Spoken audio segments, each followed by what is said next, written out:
I just realized something. When I say I realized it, I mean it really hit deep. A lot of us don't feel loved because we don't take the chance to speak a truth that we feel like might not be acceptable.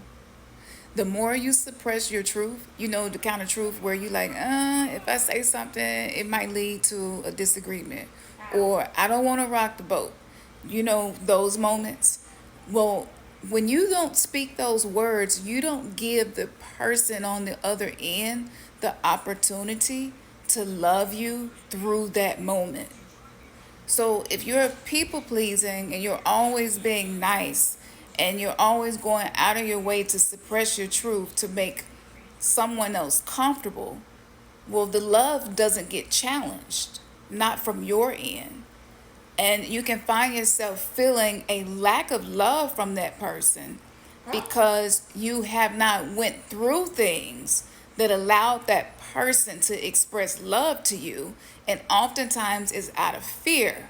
So we're afraid that a truth we might be holding in, we're afraid to speak it because of how that person might respond. That's fear. So your conversation with that person is being motivated by fear. And if fear is the frequency of many of your conversations, you're not going to be able to feel love coming from that person. So what happens is we start to feel like something in a relationship is dying, and it is. It actually is. The relationship is not getting oxygen.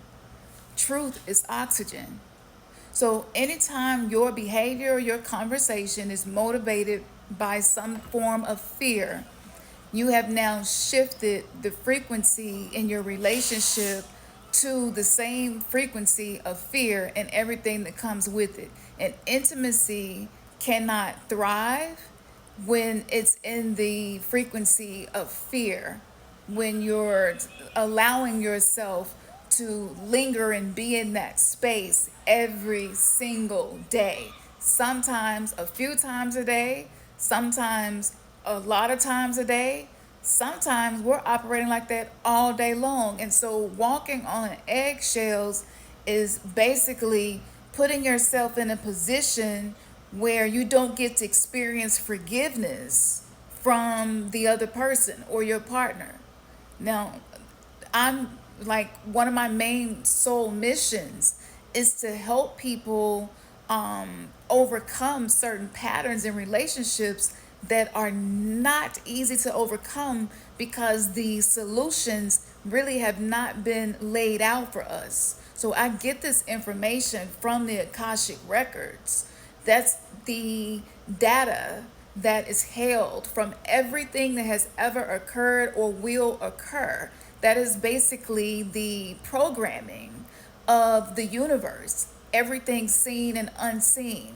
And every event, every thought, every emotion, every feeling, all knowledge is encoded within this record system, which is a library. And in religious texts is something that's called the Book of Life, right? Where everything that you ever thought, ever said, ever did is being recorded. So even in monotheistic religions, they talked about the Akashic records, but it just wasn't called that. It was called the Book of Life, or the Tree of Life, which is also really similar to this. So if you're starting to feel lonely, but you're in relationships with people and you have people around you, chances are either you or whoever's on the other end or both aren't operating from a space of love. You're operating from a space of fear, fear of rocking the boat, fear of pissing them off, fear of, just not wanting to have disagreements.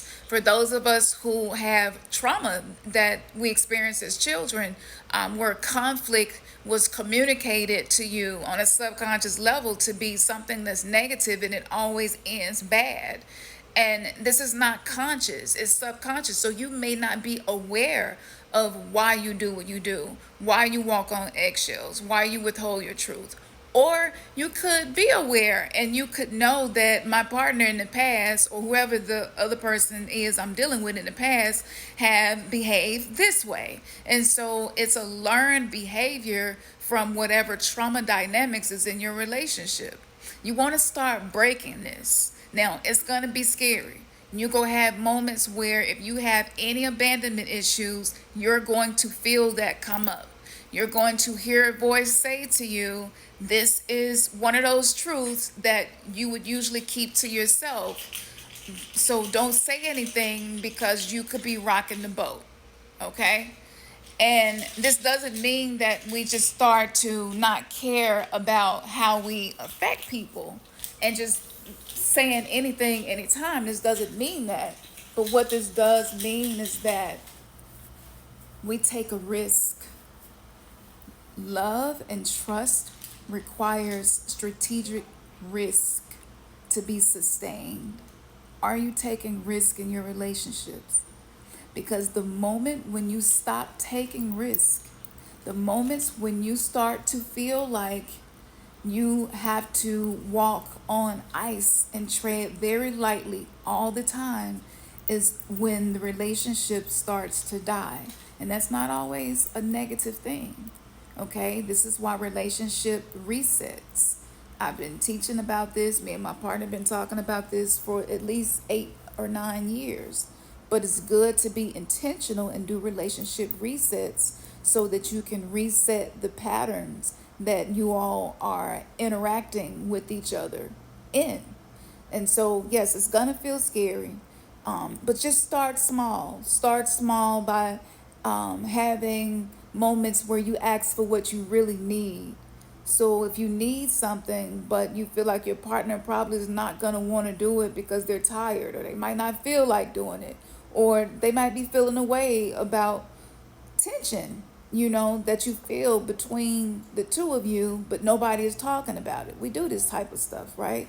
Let's just say that's it. And maybe you grew up hyper responsible, parentified child, had to grow up fast, and so you don't feel comfortable asking for what you need.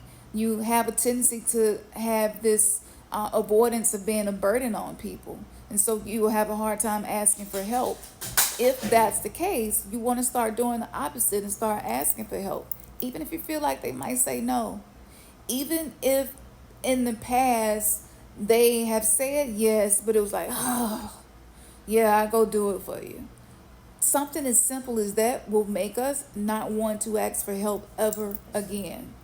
And if that's the case, you want to start asking for help even when you feel that feeling come up, so that you can allow elasticity, so that you can get more flexible with the way you experience your relationships in life, withholding your truth, withholding your needs, operating from a place of fear is a Trojan horse to any relationship.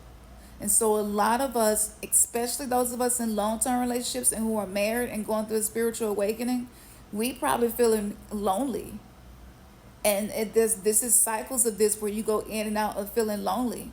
And it's the strangest thing to not be single, but to still feel lonely. And a lot of us don't understand why that comes up. So I hope that this made sense in a way that's practical. Save this and come back to this and watch this. Share this. Share this with your partner and ask them what they think about this.